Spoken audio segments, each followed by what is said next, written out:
Have you ever stopped to think about how the oxygen you breathe actually gets where it needs to go? Or how a cell gets nutrients? Well, today we're going microscopic.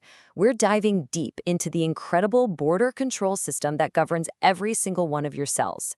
It's this constant, invisible dance that keeps us alive, and we're going to break down exactly how it all works.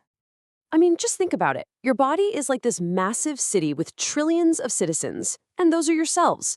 Every single one needs supplies delivered and garbage taken out, all the time. The cell membrane, that's the gatekeeper. But how in the world does it know what to let in and what to kick out?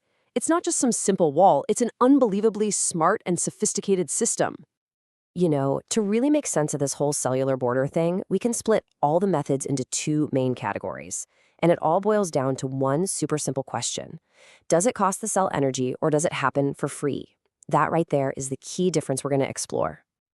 And this slide lays out that big divide perfectly. On one side, you've got passive transport. Think of this like a ball rolling downhill. It's effortless, it just goes with the natural flow. But on the other side, you have active transport. This is the uphill battle. This is the heavy lifting, forcing things to go against their natural flow. And to pull that off, the cell has to spend energy in the form of a molecule called ATP.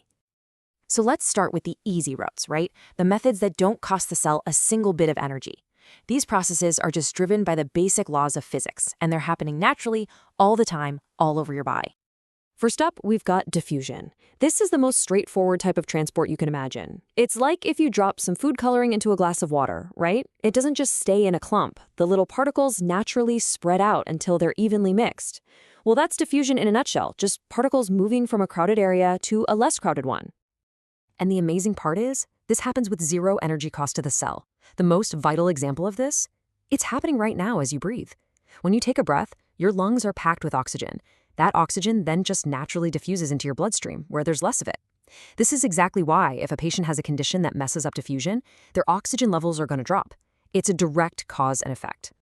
Okay, but what happens if the particles themselves can't get through the membrane? Well, that's where our next passive process comes in, osmosis. And listen up, because this one is all about the movement of water and only water. Instead of the particles spreading out, the water moves across the barrier to try and balance things out. So here's the golden rule, the one you absolutely need to remember. Water follows solutes. And in the body, the main solute we care about is sodium. If you have a ton of sodium on one side of a membrane, water's going to rush over there to try and dilute it. This is what makes sodium the master regulator of where fluid goes in the body. So if you're ever trying to figure out where the water is going in a patient, just follow the sodium. All right, our final type of passive transport is filtration. Now, unlike diffusion and osmosis, which are all about concentrations, filtration is about pure physical force. It's driven by pressure, specifically something we call hydrostatic pressure. Just imagine the blood pressure inside your tiny little capillaries. It acts like a force, literally squeezing water and nutrients out into your tissues. Your kidneys use this exact same process to filter all the waste out of your blood. But here's the crucial clinical connection. If that pressure gets too high, like in heart failure, it forces way too much fluid out, and that fluid gets trapped in the tissues, which is what we see as edema or swelling. Okay, so we've seen the easy downhill routes. Now let's completely switch gears and talk about the hard work. This is the high-effort, high-reward system that forces the cell to spend its precious energy.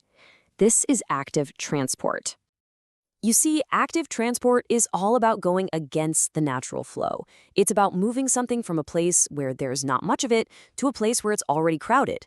It's kind of like trying to shove more clothes into a suitcase that's already bursting at the seams. You got to use some force. The cell does this to create really specific imbalances that are absolutely vital for things like our nerve signals to fire correctly. So how does the cell pull this off? It uses these incredible tiny molecular machines called pumps. Let's just walk through the famous sodium-potassium pump to see how it works. First, some sodium from inside the cell grabs onto the pump. Then, boom, a burst of ATP energy hits, and it causes the pump to change its shape. This new shape literally forces the sodium out of the cell. And then the pump just resets, ready to do it all over again. It's a constant energy-hungry process. So to recap active transport, it costs energy, it uses these special pumps, and it's absolutely crucial for keeping our electrolytes in balance. And this brings us to a major clinical point. When a patient is in a low-energy state, maybe from shock or lack of oxygen, these energy-guzzling pumps, they're the very first systems to start shutting down. And that failure is what causes the dangerous electrolyte imbalances we see in critically ill patients. Okay, we have covered a lot of ground here, from simple diffusion all the way to these complex pumps. So now, let's put it all together and see how these microscopic processes tell a much bigger story, the story of your patient's health. This table right here, this ties everything together perfectly. Think of it as your cheat sheet. When diffusion fails, a patient's oxygenation suffers. When osmosis is out of balance, we see things like dehydration or fluid overload. When filtration pressure is way too high, we get swelling, and when there's just not enough energy for active transport, we see those dangerous electrolyte shifts. Every single one of these tiny processes has a direct, visible consequence.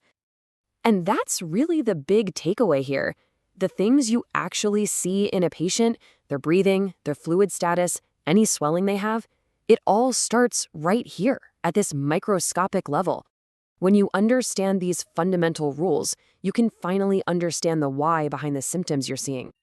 So I'll leave you with a final challenge to really connect all these dots. Based on everything we've covered, if a patient is in shock and their energy levels are just plummeting, which one of these transport systems is going to fail first?